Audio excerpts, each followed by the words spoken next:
ലക്നൗ സർവകലാശാലയിൽ മുസ്ലിം വിദ്യാർത്ഥികൾ പ്രാർത്ഥിക്കുകയും നോമ്പനുഷ്ഠിക്കുകയും നോമ്പ് തുറക്കാൻ വേണ്ടി ഉപയോഗിക്കുകയും ഒക്കെ ചെയ്തിരുന്ന ലാൽ ബരാദാരി എന്ന് പറയുന്ന മുഗൾ ഭരണകാലഘട്ടത്തിൽ നിർമ്മിച്ച ഒരു കെട്ടിടം അടിയന്തരമായി സർവകലാശാല അധികൃതർ ഈ നോമ്പ് തുടങ്ങുന്ന വേളയിൽ അടച്ചുപൂട്ടി. എന്നാൽ അവരെ അടച്ചുപൂട്ടിയ കവാടത്തിന് മുന്നിൽ നിസ്കരിക്കാൻ, പ്രാർത്ഥിക്കാൻ, നോമ്പ് തുറക്കാനുള്ള സൗകര്യമൊരുക്കി ആ യൂണിവേഴ്സിറ്റിയിലെ ഹിന്ദുമത വിശ്വാസികളായ കുട്ടികൾ ചെങ്ങല തീർത്ത് കാവലിരിക്കുന്ന ദൃശ്യം സാമൂഹ്യ മാധ്യമങ്ങളിലൂടെ വൈറലായിരുന്നു. യഥാർത്ഥത്തിൽ ഈ രാജ്യത്ത് ഉയർന്നു വരുന്ന പ്രതിരോധത്തിൻ്റെ ചെറിയ രൂപങ്ങളാണ് ഇത്തരത്തിൽ കാണുന്നത്. കൂടെയുള്ള മനുഷ്യരെ വെറും ജാതിയുടെയും മതത്തിൻ്റെയും പേര് പറഞ്ഞ് തകർക്കാൻ ശ്രമിക്കുമ്പോൾ, ഇല്ലാതാക്കാൻ ശ്രമിക്കുമ്പോൾ അതിനെ പ്രതിരോധിച്ച് അതിനെ എതിർത്തുകൊണ്ട് ഐക്യദാർഢ്യം പ്രകടിപ്പിക്കുന്ന ഇതര സഹോദര സമുദായത്തിൽപ്പെട്ട മനുഷ്യരുടെ ചേർന്ന് നിൽക്കലിൻ്റെ കഥ രാജ്യത്ത് പുതിയൊരു ചരിത്രമായി മാറുകയാണ്. അതാരംഭിച്ചത് മുഹമ്മദ് ദീപക് എന്ന് പറയുന്ന ജിംനേഷ്യം നടത്തുന്ന ജിം ട്രെയിനറായ ഉത്തരാഖണ്ഡിലെ ചെറുപ്പക്കാരനിൽ നിന്നാണ്. അദ്ദേഹത്തിൻ്റെ ടൗണിലുള്ള ഒരു കടയെ ആക്രമിക്കാൻ ശ്രമിച്ചപ്പോൾ അതിൽ ധൈര്യപൂർവ്വം ബജ്റംഗ് ദൾ എന്ന പേരിൽ വന്ന ഭീകരരെ നേരിടുന്നതിന് വേണ്ടി രംഗത്തിറങ്ങി ഞാനും മുസ്ലിമാണ് എന്ന് പറഞ്ഞ് അതിനിടയിൽ കയറി നിന്ന അദ്ദേഹം വലിയ വാർത്ത സൃഷ്ടിച്ചു. ഈ രാജ്യത്ത് മാത്രമല്ല, രാജ്യത്തിന് പുറത്തെ ചാനലുകളും ആ വാർത്ത കവർ ചെയ്തു. ഇപ്പോൾ എല്ലാം രാജ്യത്തിന് പുറത്തറിയിക്കാൻ വേണ്ടിയാണെന്നാണല്ലോ എല്ലാത്തിനും പറയുന്നത്. അതായത് ഏതെങ്കിലും സംഗതിയിൽ പ്രതിഷേധിച്ചാൽ അത് രാജ്യത്തിന് ശത്രുക്കളിലേക്ക് അത് എത്തിക്കുന്നതിന് വലിയ കാരണമായെന്ന് പറയും. ആരോഗ്യവകുപ്പിൽ ഒരു രോഗിയുടെ വയറ്റിൽ കത്രിക കടന്നതിന് സമരം ചെയ്താൽ അത് സ്വകാര്യ മേഖലയെ സഹായിക്കുന്നതിന് വേണ്ടിയാണെന്ന് പറയും.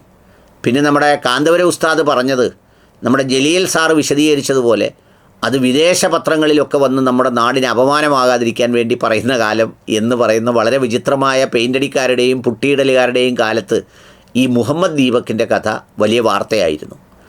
അതിനെ തുടർന്നാണ് കഴിഞ്ഞ ദിവസം മധ്യപ്രദേശിലെ ഡോങ്ക എന്ന് പറയുന്ന സ്ഥലത്ത് ഇതുപോലെ തന്നെ ബ്ലാങ്കറ്റ് കൊടുത്തപ്പോൾ ജാതി ചോദിച്ചു എന്ന് പറഞ്ഞ് നിൻ്റെ ബ്ലാങ്കറ്റ് വേണ്ട എന്ന് പറഞ്ഞ് ദൂരേക്ക് എടുത്തെറിഞ്ഞ കുറേ ഗ്രാമവാസികളുടെ കഥയും വാർത്തയായത്.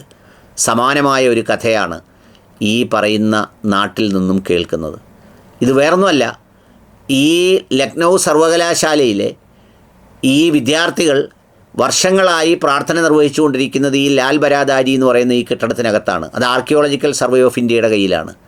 അവിടെ ഈ മുസ്ലിം കുട്ടികൾ പോയി നോമ്പ് തുറക്കും, നിസ്കരിക്കും, പോരും. ആർക്കും ഒരു നഷ്ടവുമില്ല, പണ്ട് മുതലേ ഉള്ളതാണ്. പക്ഷേ പൊടുന്നനെ അതങ്ങ് അടച്ചുപൂട്ടിയപ്പോഴാണ് അവിടുത്തെ വിദ്യാർത്ഥി സംഘടനകൾ NSUവിൻ്റെ നേതൃത്വത്തിൽ രംഗത്തെത്തുകയും അങ്ങനെ ഞങ്ങളുടെ സഹപ്രവർത്തകരായവരെ ഒരു പ്രഭാതത്തിൽ കാര്യമെന്താണെന്ന് ബോധ്യപ്പെടുത്താത്ത വിധം അടച്ചുപൂട്ടിയാൽ ഞങ്ങൾ കാവൽ നിൽക്കും എന്ന് പറഞ്ഞ് അതിൻ്റെ മുന്നിൽ തന്നെ നമസ്കരിക്കാൻ കുട്ടികൾ കാവൽ നിൽക്കുകയും നോമ്പ് തുറയ്ക്കുള്ള സൗകര്യമൊരുക്കി മനുഷ്യച്ചങ്ങല തീർത്ത് സാമൂഹ്യ വിരുദ്ധരെ നേരിടാൻ തങ്ങളുണ്ട് എന്ന സന്ദേശം നൽകി ഈ കാവലൊരുക്കിയത്.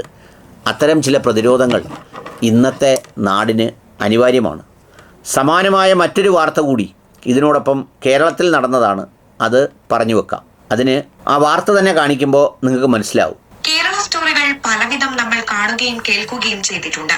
ഇതാ കൊടുങ്ങല്ലൂരിൽ നിന്നും തികച്ചും വ്യത്യസ്തമായൊരു കഥ.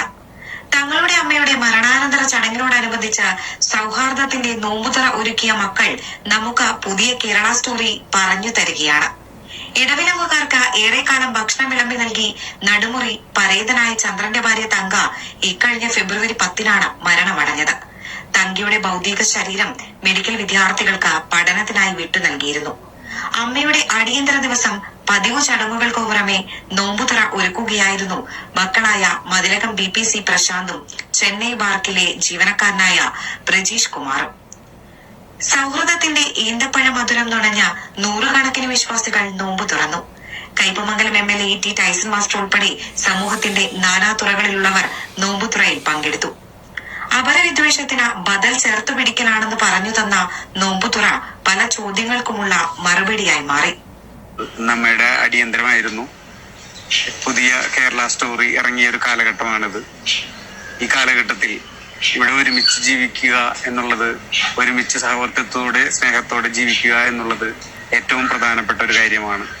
അതിനെതിരെ ഇല്ലാക്കഥ പ്രചരിപ്പിക്കുന്ന ഈ കാലഘട്ടത്തിൽ എല്ലാവരും ഒരുമിച്ച് ജീവിക്കുന്നു, ഒരുമിച്ച് മറ്റുള്ളവർക്ക് വേണ്ടി പരസ്പരം സഹകരണത്തോടെ ജീവിക്കുന്നു എന്ന സന്ദേശം അമ്മ നിരന്തരം കൊണ്ടു നടന്നിരുന്നതാണ്. എല്ലാവർക്കും ഒരുപോലെയാണ് അമ്മ ഊണ് വിളമ്പിയിരുന്നത്.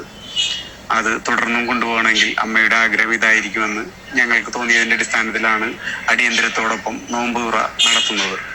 ഇത് എല്ലാവർക്കും ഒരു സന്ദേശമാകുമെന്ന് ഞങ്ങൾ ചെറിയ എളിമയോടെ തന്നെ ആഗ്രഹിക്കുകയാണ്.